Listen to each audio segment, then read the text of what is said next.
Hey, what's up you guys? In this tutorial we're gonna work on something that looks like this in 3ds Max and Substance Painter. So please like this video and subscribe to our channel, and let's get going.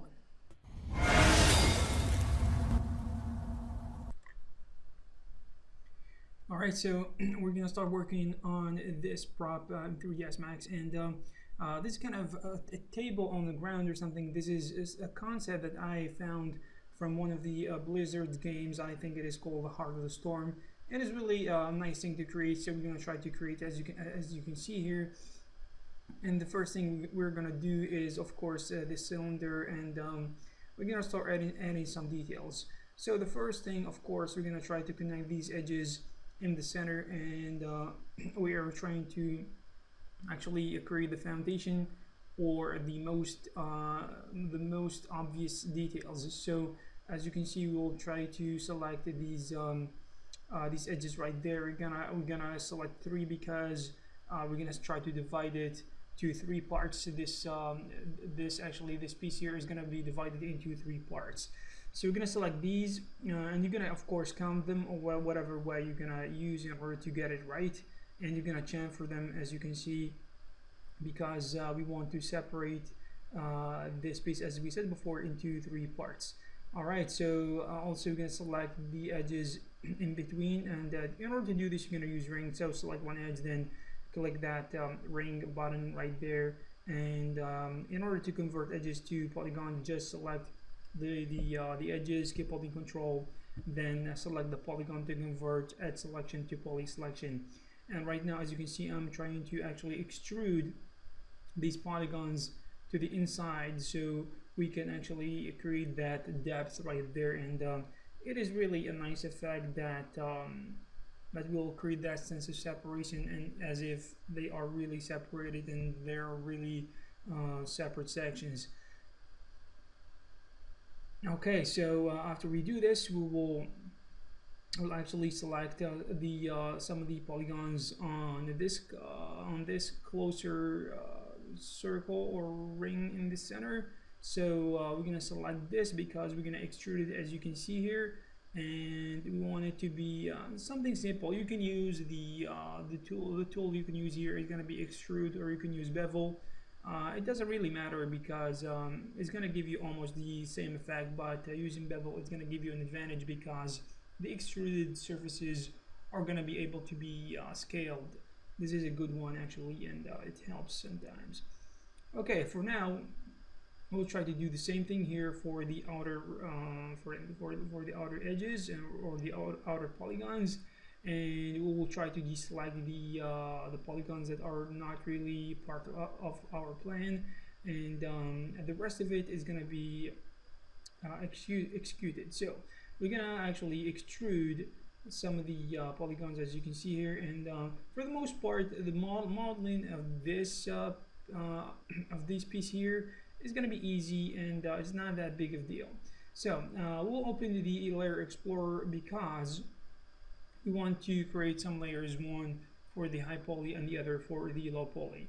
This is gonna be extremely simple, not even complicated in any type of way or any sort. It's kind of simple in a way that is actually probably, if you are a complete beginner, probably gonna find it simple, but if you are experienced a little bit with 3ds Max, I am sure you're gonna find this pretty simple. Okay, for now we will actually start adding support edges for the high poly version that we created, and we will actually try to support all the edges possible, because when we apply a smoothing modifier like Turbo Smooth, we want everything to be in place and to be smooth in the same time, and I think this is gonna be it's gonna be a very nice result. And also we're gonna actually try to add some details later using some nice tricks that are not really advanced. They're not really developed in 3ds Max, but they will help a little bit. Okay, for the bottom of this piece here, we actually need to remove it because it's not really necessary, and it is not gonna be seen anyways. So there is no point in keeping it there. and actually it's not gonna be good for for our model, since this is gonna be a game model.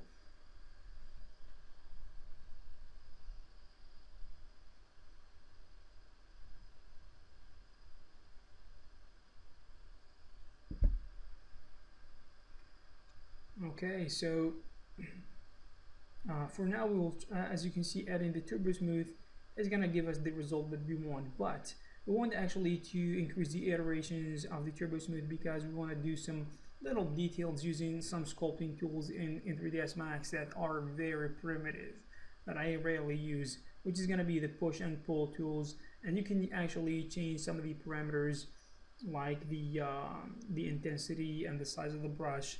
And actually what that means that we're going to change the size of the radius of the brush, also the amount of the push and the pull of the brush when we try to actually use them. And it's very primitive, as I said. Actually Autodesk does not focus on sculpting tools. It's pretty much non-existent in 3ds Max, but sometimes if you want to do something quick like this, probably we're going to use it. But for the most part, the ZBrush is the go-to when doing these kind of stuff, because as I said, 3ds Max doesn't have sculpting powers like the other standard 3D software such as Blender, which is good when it comes to these things actually.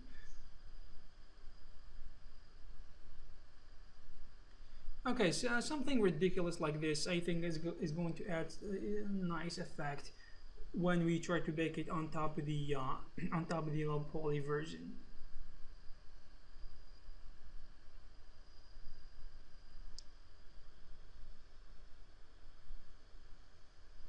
Try to create some damage to the edges, and as you do this, you will actually see that this will actually add something nice, and it's gonna make it look more realistic actually, because something natural like this in the environment, probably it's subject to damage, and actually it can very easily be broken.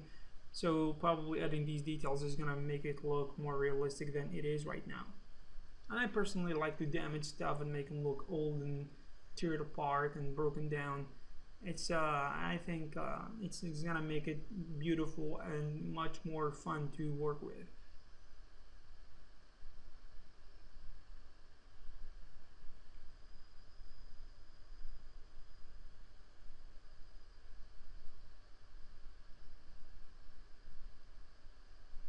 Okay, in the center as well, we're gonna try to actually separate some of these areas a little bit more as well, because I was going to do it using the editable poly modeling tools, but I forgot. So we're gonna have to do it right now using the push and pull tool or the brush. And I think it's gonna give us a nice result, and it's a nice variation there, and I think it will be a real a good result after all, even though it looks terrible right now. But anyways, I think in the baking process this will actually be fixed, and it's gonna look better.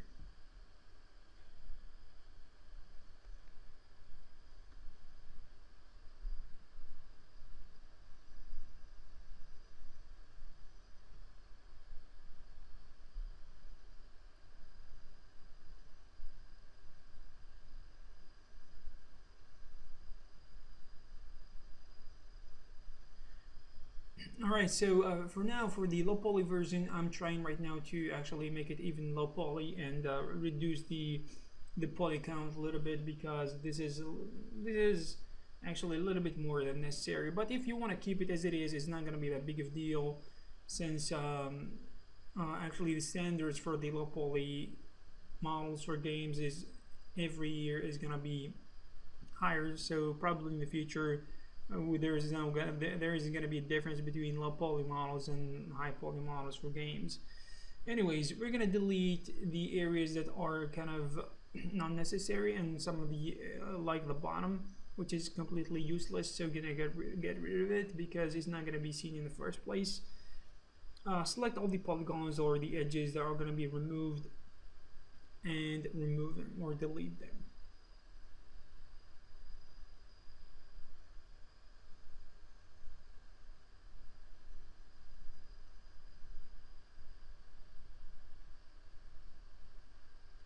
Okay, as you can see here, I'm trying to bring the part that I deleted and connect everything together.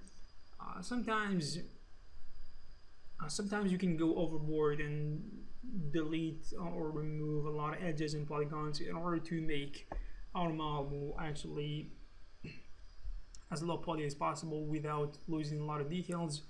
But for the most part, when you're trying to create something simple, you don't have to do this too much because it's not going to be necessary, especially if this is going to be a training exercise.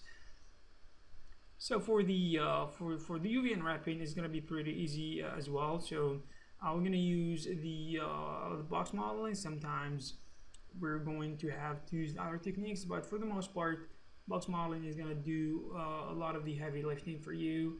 And if you want to work with specific parts manually, you can do this as well. You can cut your own seams and try to actually use some of the tools like the pelt tool, and also you can actually flatten all the surfaces that need to be flat or something like that, and you will be just fine.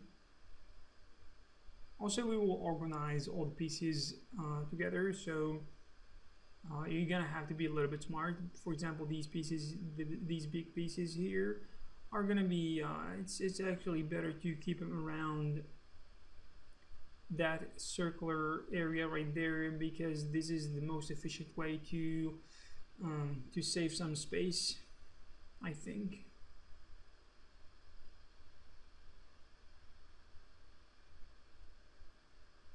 Alright, so for now we'll actually stitch all the elements that need to be stitched together. You're gonna right click and stitch selected, or shift S from the keyboard, or depending on what your shortcut is.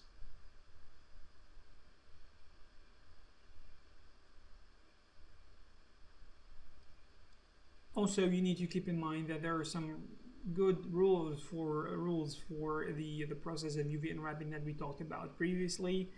For example, you're gonna keep all the pieces that are forming a 90-degree angle separated, because this is good for the baking process later, since if you keep surfaces that are separated by 90-degree stitched together, you're gonna have some weird results and some black lines that you don't really want to see.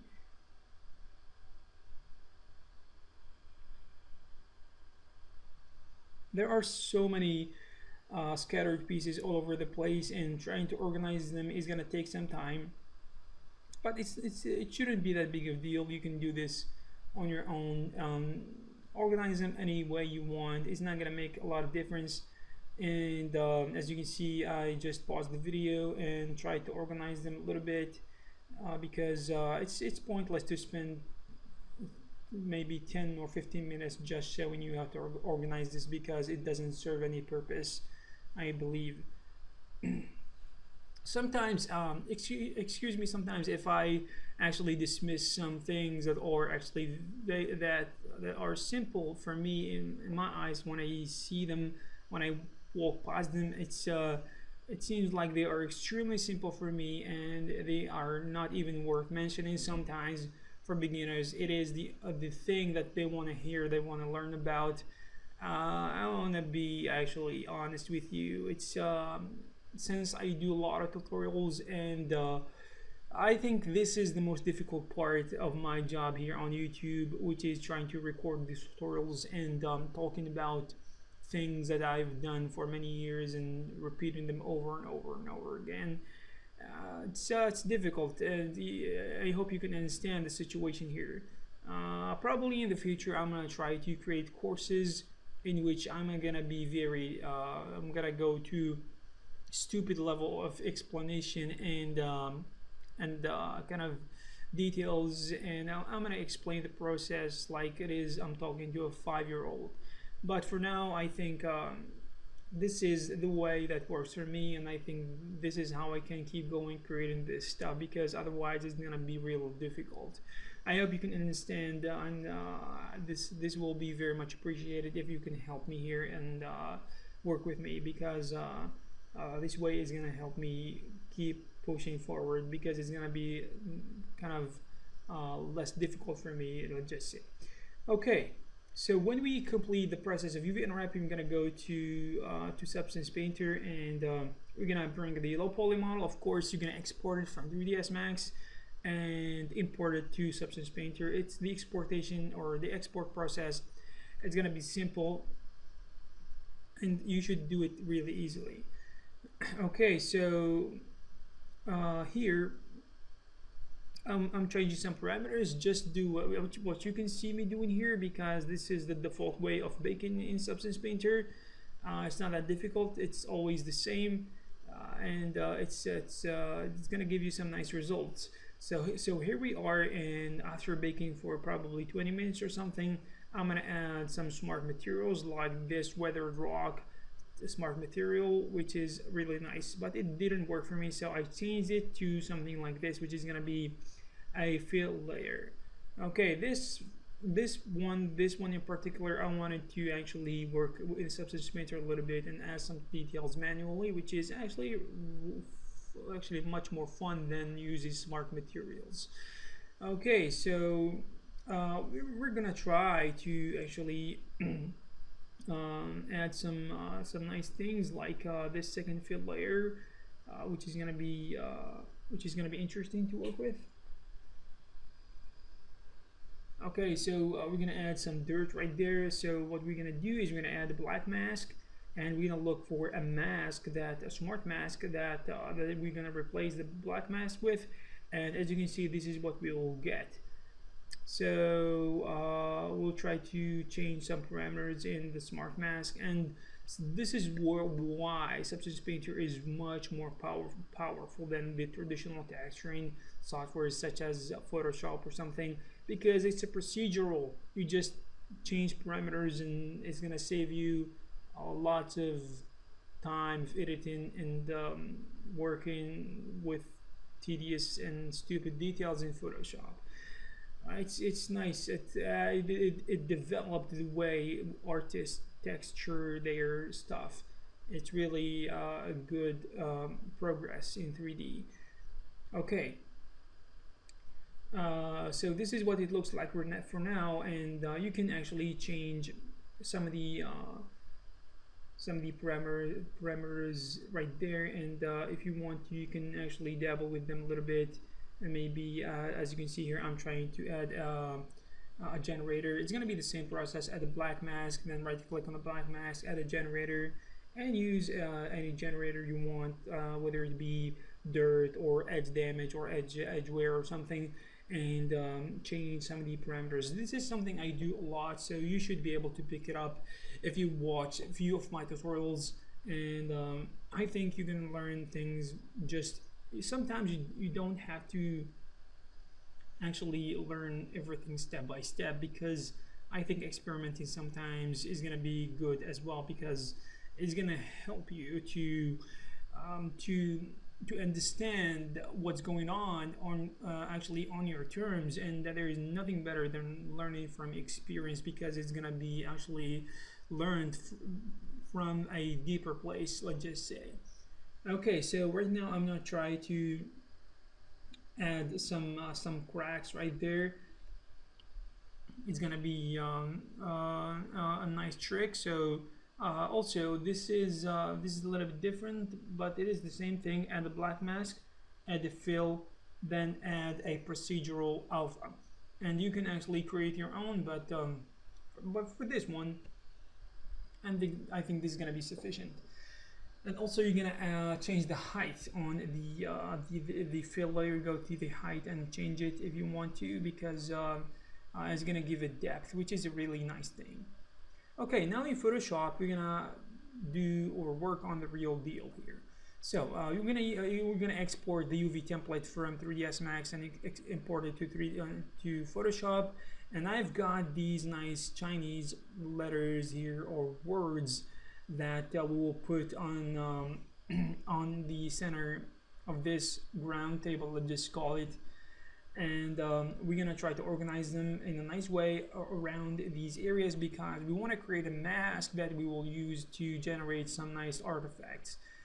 Okay, so what you're gonna do is Control-T from the keyboard in order to transform these pieces and rotate them a little bit and position them nicely where they are supposed to be. Okay, rotate them a little bit and try to put them somewhere that is going to be nice and good to look at, and it's going to be actually pleasant when you look at it in the final result. So we're going to do the same thing here, bring another letter and put it somewhere. Actually, the UV template is going to tell you where this should be, because every UV island that you can see has two characters or two letters, whatever they are, and also you're gonna bring this symbol. I don't know, this is actually a Japanese symbol. It reminds me of actually it's very famous in Japan and the Chinese culture as well, but for the most part it's really famous and popular. It must mean something really important, because you see it a lot, and it's a symbol of something that is extremely important. I don't know what it is, but it's nice. Okay, for now, this is the real deal. So this is something new that I don't do a lot in my tutorials. So we're gonna use this fill layer and add the black mask and add the fill, then bring the mask from Photoshop. And as you can see, we'll actually change the height. As you can see, the height is really important to create that depth. For now, we'll go to add, we will add another layer, or another another important thing, which is going to be really important for lighting, as you can see. And you can change some of these things. I know these things are not really easy to work with, especially if you haven't done them before, but if you follow me closely, you'll be able to pick up what I'm doing here. And I think this is going to be a nice addition to what we've been doing in Substance Painter, and it's going to help the center of this ground table stand out. And if you like this video, please give it a thumbs up, and subscribe to our channel if you are new. And I hope you like this one, and I will see you soon in the next one.